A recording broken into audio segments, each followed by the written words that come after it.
Hey everybody, welcome to week 4. I'm broadcasting live from Joshua Tree National Park on my spring break. So I thought what a better time to post my week 4 video. Very inspired with this beautiful scenery outside. Yay. Last week's look at accessibility for me was really exciting. I loved reading what you guys had to say. Some of you have tons of experience in the classroom writing IEPs. And some of you have never really even thought about this idea of accessibility. Specifically, it opened up a lot of things for me. There were some comments in the discussion board around epilepsy and triggers for that, and I just thought that was fascinating to read about. Accessibility, as you might have seen from the blog post that I linked to you in last week's email announcement, is really dear to me. And hopefully you got a chance to look at some of the stuff that my students are doing around robotics and computer accessibility for students with cerebral palsy.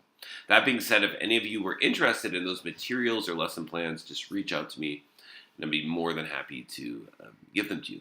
So this week is going to be pretty straightforward and simple. You're going to be reading two articles, one a PDF entitled Online Learning, Myths, Reality, and Promise.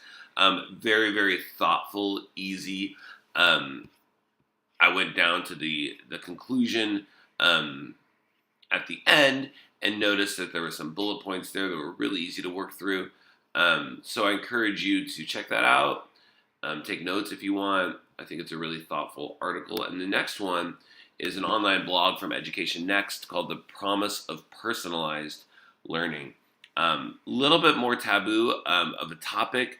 A lot of controversy right now around personalized learning and around how we use technology in general in our classrooms, what we offload to the teacher, what we offload to our machines. And I think that's really a lot of the discussion around educational technology is that inherent question. What are we going to give our machines?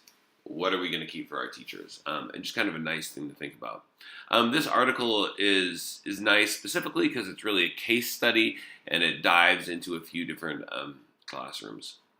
And in terms of this idea of mastering material that you're going to see, this mastery learning idea around personalized instruction, I encourage you to check out Salman Khan of the Khan Academy's second TED Talk entitled Let's Teach for Mastery, Not Just Test Scores. His first TED Talk was really around his idea of flipping the classroom, and this one's more specific about mastery learning. So if you just Google Khan TED Talk, Let's Teach for Mastery, Not Test Scores, I encourage you to check that out. It's not linked in the email announcement. However, I did link two other things in the announcement. One, a TED Talk from math educator Dan Meyer, and one, a keynote presentation that I gave.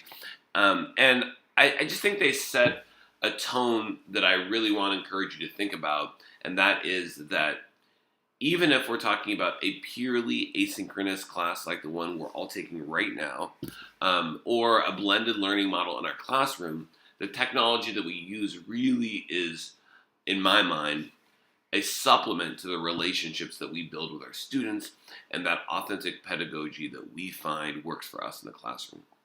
I love this quote from a colleague of mine, Rushton Hurley: technology will not turn a bad teacher into a good one, but a good teacher using technology well can do great things.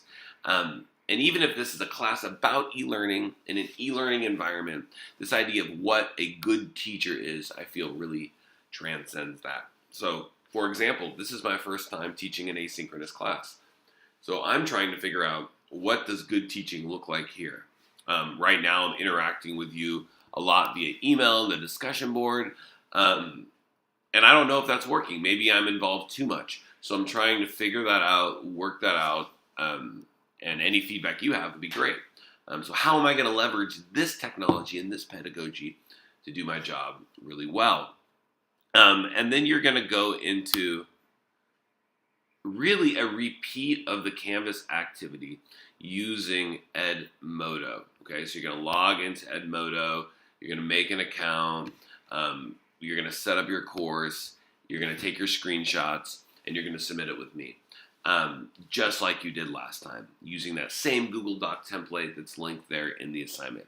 Now, I like this idea of doing the same thing for each one because we're really setting up a control variable where hopefully at the end you can have an honest comparison of the 4 sections.